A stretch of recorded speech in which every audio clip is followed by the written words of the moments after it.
Hey guys, back again with another video, kind of a discussion video. I haven't done one of these in a while, and this is a video response to Majora T here on YouTube. And he's actually got one of my favorite YouTube channels. I've discovered his YouTube channel fairly recently, and he's always putting out these interesting discussion topics in his videos. Each video he puts out, it feels different from the last, and that's something I've kind of wanted to do, although I feel like I've kind of been in like a rut with just like review after review after review.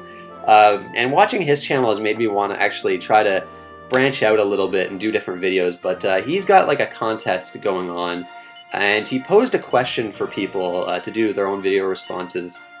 And this question was, do you feel turn-based RPGs, like traditional turn-based RPGs, still have a place in today's gaming world? And of course, giving the reasons why you think not, or why you think they do. And my opinion on this, it kind of relates to Dragon Quest in a way. We've got Dragon Quest VII just coming out, and there's been like this huge fan response for that game. In fact, if it wasn't for people just constantly hounding Square Enix, it wouldn't have been released. And I feel like that's a perfect example as to why turn-based RPGs, like very traditional turn-based RPGs, pretty slow-paced games, they still have a place. I think a lot of people are very nostalgic for this type of game, and in terms of RPGs, a lot of Western RPGs don't really go the turn-based route. You have to look to a lot of the Japanese games for that, and even then, I find today we're getting a lot of like action RPGs out of Japan, but there are a few turn-based RPGs. Although a lot of them are like kind of like C-tier RPGs, like the Hyperdimension Neptunia games on like the PS4 and Vita. But sometimes there'll be like these turn-based RPGs that are very traditional and go back to like the roots of like the older Final Fantasy games. And I think a perfect game to stress this is Bravely Default. That game is one of those games that when it came out, it sold a lot. It did really well for Square Enix. Had that classic job system, and people really dug it, and I really liked it too. It was like this nice throwback to the old turn-based JRPGs, but with its own twists. The job system was like the best implementation of the job system we've ever seen in a game. It just had that whimsical charm that a lot of those old games have, and I think a lot of people want that, and myself included. It's nice to play like a really, traditional, simplistic RPG in a lot of ways, but like with all like the charm and character that a lot of those old games have. Final Fantasy IX is one of those games that at the time when it came out, a lot of people weren't too crazy about it. A lot of people really wanted like the futuristic, like state-of-the-art RPG that like Final Fantasy VII or VIII was, and it didn't do too well. But now you see that Final Fantasy IX has like a really good reputation. A lot of people think it's one of the best Final Fantasy games, and I think it's because people nowadays have the nostalgia for those old JRPGs, unlike the NES and the Super Nintendo, and FF9 was very much like those. For me personally, I like traditional turn-based RPGs that kind of have their own improvements that aren't maybe as rigid as a lot of old games. Like with Bravely Default, removing the encounter rate whenever you want. Like I thought that was like this genius thing, but Dragon Quest on the other hand is one of those series that has stayed traditional ever since the beginning. They don't do too many changes. Each game has its few different things that differentiate it from like previous ones, but it's a very traditional, almost hardcore experience in a lot of ways.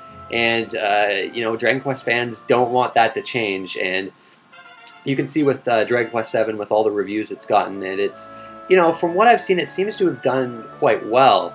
In fact, we've even got Square Enix now saying like, oh, give your fans support, and we might put out Dragon Quest X. Like the MMO on Wii, although I don't see that happening. I just don't.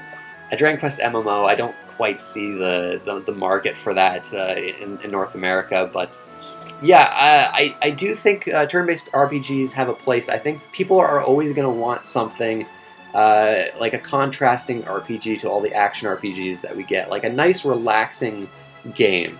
A nice relaxing slow-paced turn-based RPG where a lot of them can have a lot of strategy.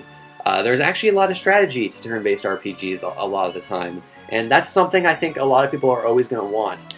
And I feel like JRPGs are getting like more popular now. Something we see with JRPGs, especially older ones, compared to other genres, is a lot of those games get really expensive.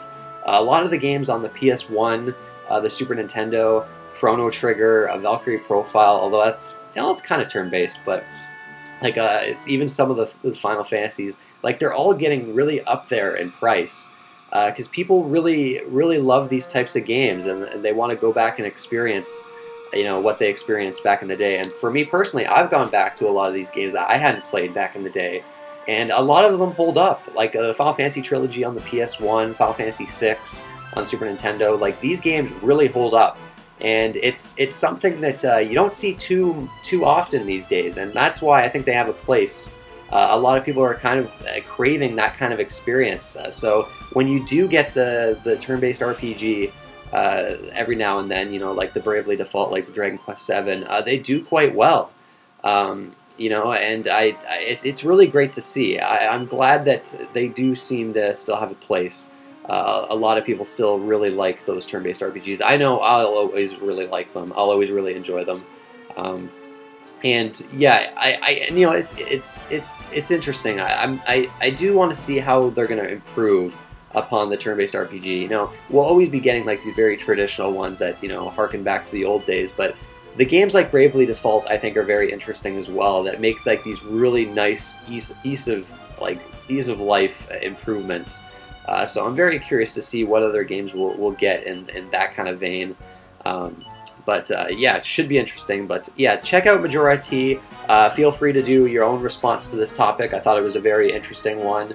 Definitely check out some of his older videos. I think they're quite interesting. I'll leave a link to his channel in the description. But yeah, that's it, guys. I want to thank you for watching, and I'll see you next time.